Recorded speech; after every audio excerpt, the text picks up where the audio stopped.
Alright guys, welcome to another video. This is Kevin, and today I'm out here working on some dirt jumping skills.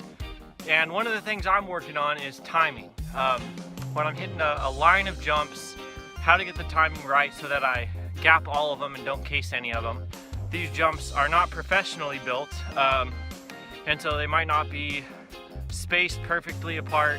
But I don't want to use that as an excuse. Rather, I want to learn how to compensate for that and clear all these jumps. So here's just a little walkthrough to the top of the jump line. I'm here at Mission Trails Park in San Diego, and it's a great place for some pretty easy mountain bike rides, but also there's dirt jumps here. So here's the first jump in the line. It's a tabletop. When I first got my dirt jumper, before I got my Diamondback, I hit this jump and was having trouble gapping it, and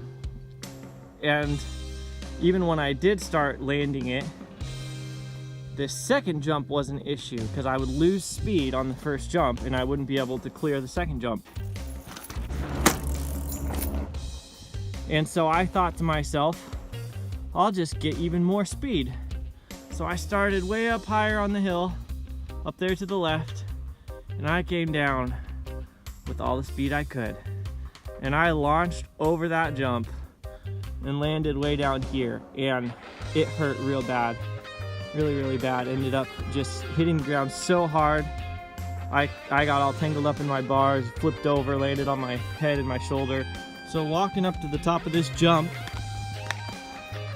just looking down it, what I've learned is that as I come down, come up, gap this jump, what I want to do to time it right to gap that second jump now is start pedaling as soon as I'm landing down here.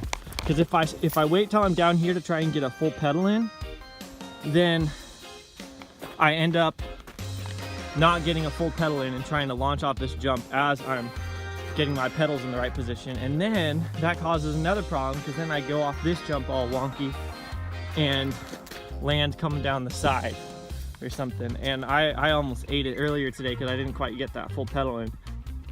So here's another angle. You got 1, 2, 3, 4 jumps in this line. Another little tip that I've learned is that it's not always the most beneficial to try and jump as high as possible. Sometimes it's better to maintain speed by trying to purposely stay low in the air.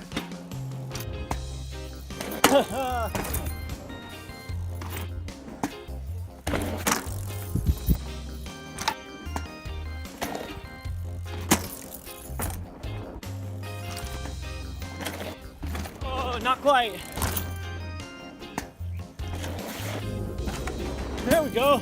All right, guys, so I'm back home from mountain biking with my daughter, me, my son's over there playing with the cat on the floor.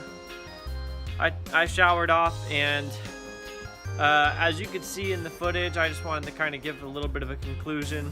I was really working on trying to time those jumps right, and you can see some of them I didn't quite make it, and my back wheel hit the top of the tabletop.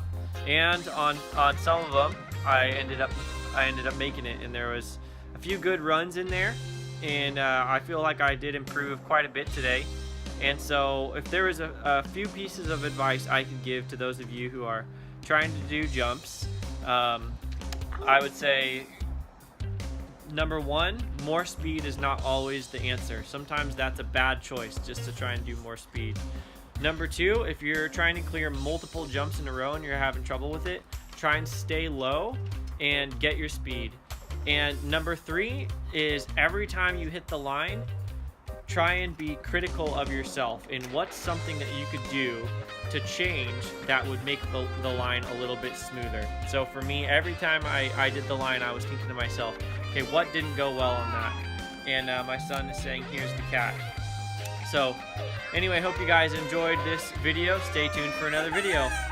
My kids are calling. See you guys.